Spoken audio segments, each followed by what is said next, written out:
नमस्कार, मी धनश्री किचनमध्ये तुमच्या सर्वांचं खूप खूप स्वागत आहे।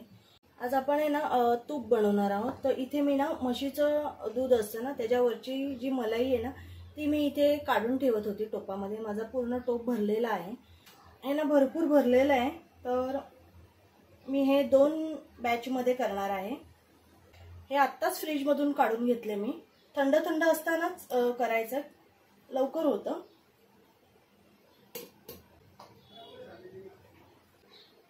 आपण ह्याला नंतर टाकूया।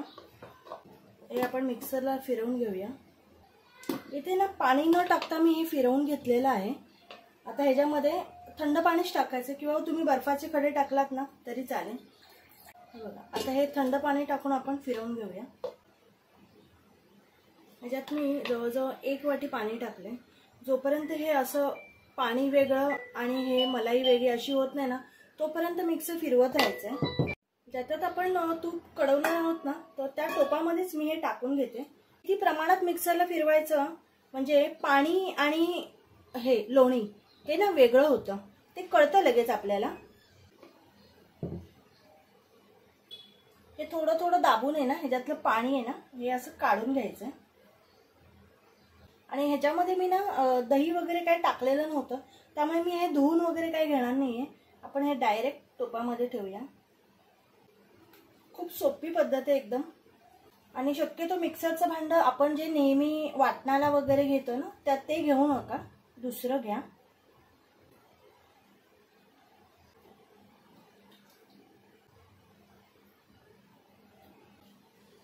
हे पाणी आहे साईडला ठेवून घेऊया आपण। आता ही जी उरलेली साय आहे ना ही मी टाकून घेते।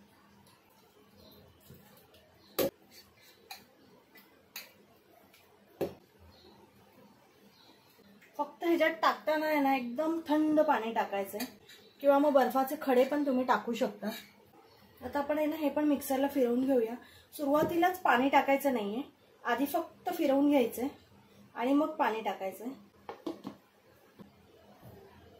हे बघा, हे अशा प्रकारे फिरवून घेतलं ना की हे बर्फ झालेला आहे। याचं फक्त पाणी टाकायचंय, थोडं थोडं करून टाकायचंय। मी पहिलं केलं ना त्याला जवळजवळ 1 वाटी तरी पाणी माझं लागलं मला। आता हे पुन्हा आपण मिक्सरला फिरवून घेऊया। सुरुवातीला जेव्हा आपण फिरवतो ना तेव्हा हे असं क्रीम टाईप होतं। आता ह्याच्यात आपण पुन्हा पाणी टाकणार आहोत थंड। पुन्हा मिक्सरला लावून घेऊया। मगाशी कसं हे होतं आणि आता बघा इथे पाणी आणि हे वेगळं झालेलं आहे। त्याचं ना दाणेदार असं स्ट्रक्चर येतं, हे बघा असं होतं ते। याचा अर्थ आपलं लोणी निघालेलं आहे। बघा, हे असं वेगळं होतं। खूप सोपी पद्धत आहे आणि खूप भांडी पण खराब होत नाही। छान लोणी निघाले ना मस्तपैकी।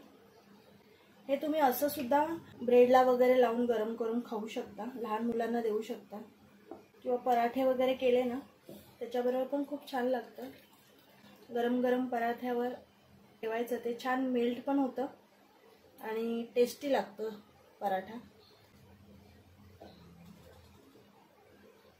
इथे आपलं मक्खन आहे ना छान मस्त निघाले। इथे हा जर बारीक गोळा आपण इथे हे केला ना तर असं मोठे गोळे बघाल तर हे पूर्ण 4 झालेले आहेत मस्तपैकी। आता आपण हे ना कढवून घेऊया आणि ह्याचं तूप करूया। स्टीलचा टोप ठेवलाय त्यामुळे इथे गॅस आहे ना थोडा कमीच ठेवायचा आहे। इथे टोप आहे ना जरा मोठाच घ्यायचा आहे, कारण हे मेल्ट होतं ना तर ते असं वर येतं, उतू जाऊ नये म्हणून थोडा टोप मोठाच घ्या। इथे ना 3च मिनिटं झाले, छान हे उकळायला लागले आणि हे उतू जाऊ नये म्हणून असं थोडा चमचा ठेवायचा ह्याच्यात। आणि ह्याचा हा जो रंग आहे ना हा असा गोल्डन डार्क झाला पाहिजे, तोपर्यंत आपण हे उकळून घेणार आहोत। इथे ना मोजून मला 15 मिनिटं झालेली आहेत, बघू शकता। ह्याचा रंग पण मी तुम्हाला दाखवते। आता इथे फेस आलाय म्हणून तुम्हाला एखाद वेळ दिसेल, पण मगाशी एकदम पिवळा होता कलर। आता कलर आहे ना ह्याचा चॉकलेटी असा चेंज झालेला आहे। इथे आपण गॅस बंद करून टाकूया। छान असा तुपाचा खमंग सुगंध असा छान दरवळला आहे एकदम मस्त। हे थंड झालं ना की डब्यात भरून ठेवायचंय किंवा ज्याच्यात तुम्ही तूप वगैरे काढता ना त्याच्यात भरून ठेवा।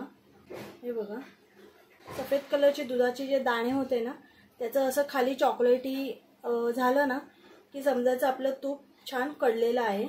ते पूर्ण खाली बसतं चॉकलेटी कलरचं आणि आपण हे गाळणीने गाळून घ्यायचंय तूप। आता इथे थोडा फेस कमी झालाय, इथे तुम्हाला कलर पण कळत असेल तुपाचा चेंज झालेला। सुरुवातीला खूप असं येल्लोइश दिसतं आणि नंतर ते असं छान सोनेरी रंगावर होतं। अशा प्रकारे इथे तूप झालेलं आहे। अगदी कमी भांड्यामध्ये मी केलेलं आहे, खूप अशी भांडी लागत नाही। अशा प्रकारे तूप नक्की करून बघा, खूप छान होतं आणि प्युअर घरचं। बाहेर आपण आणतो तर ते भेसळयुक्त असतं, पण हे घरीच असं छान करायचं लहान मुलांसाठी तर खूपच छान। व्हिडिओ आवडला असेल तर नक्की लाईक शेअर आणि सबस्क्राईब करा। बाय।